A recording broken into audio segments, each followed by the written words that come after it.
Hello, my name is Michael. This is Healing Waters of Bethesda.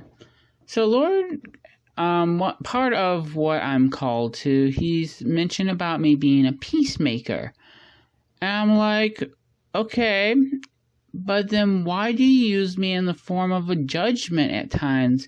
And this isn't like saying He has me speaking doom and gloom over a person. It's kind of more like He brings me into a situation, and it's, for whatever reason, it's hard to describe, but they're not very nice to me.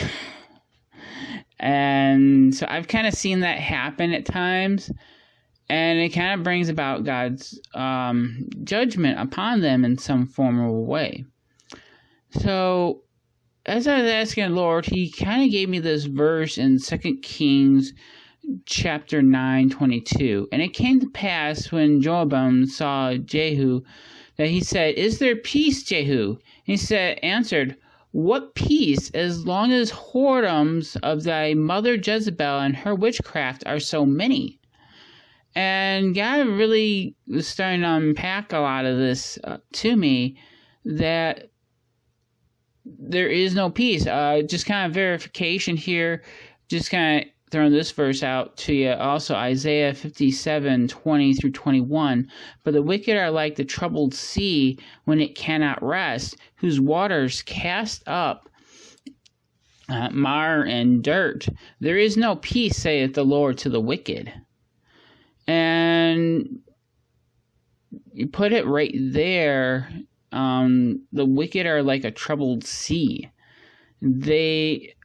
I've had it where, like, I've tried to make peace with this person, and she was a pastor's daughter, and the whole family of the pastor kind of came against me.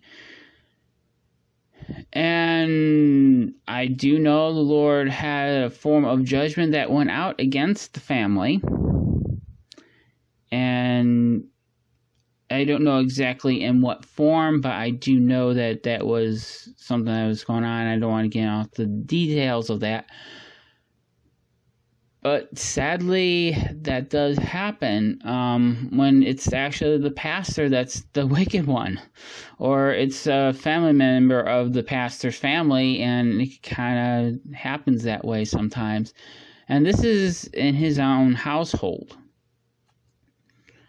And sadly, a lot of times we hear peace, peace, but then there's no peace, because a lot of times the issues haven't been resolved and people are holding grudges and stuff of that nature. And the Lord just kind of eventually showed me through all this, it's like sometimes you just have to walk away from people, and because they're in their own sin and they're in their own wickedness, and there's always going to be trouble that follows right behind them. And so sometimes you actually have to step away from that person, maybe even that church, because all there is troubled seas, and there is no peace. Jeremiah 6:14. "They have healed the hurt of the daughter of my people slain, saying, Peace, peace, when there is no peace." I would say they said a good message. They said an impactful message. They made you feel empowered. Not to say that some messages are meant to help you, that are God inspired to empower you, but there are some that just don't have that Spirit of the Lord behind them to bring you peace. And so they heal you slightly here and there, and because you feel that slight release of peace when it's not the fullness of peace. And I think that's where a lot of people have to get that understanding, is they gotta get that full understanding of what a full peace looks like in their life, not just like a partial peace here and there. They gotta get understanding from God, what does true peace look like in my life?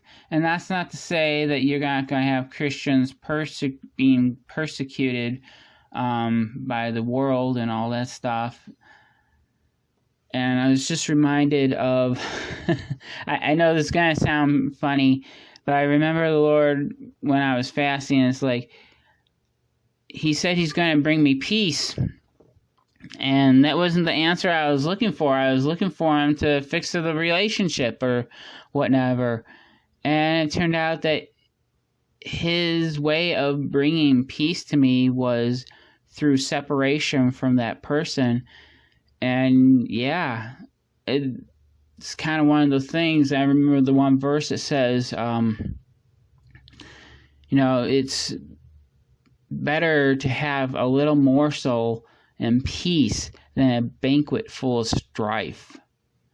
You may have few people, but if you have peace, it's a lot better than like tons of people and having a whole bunch of strife.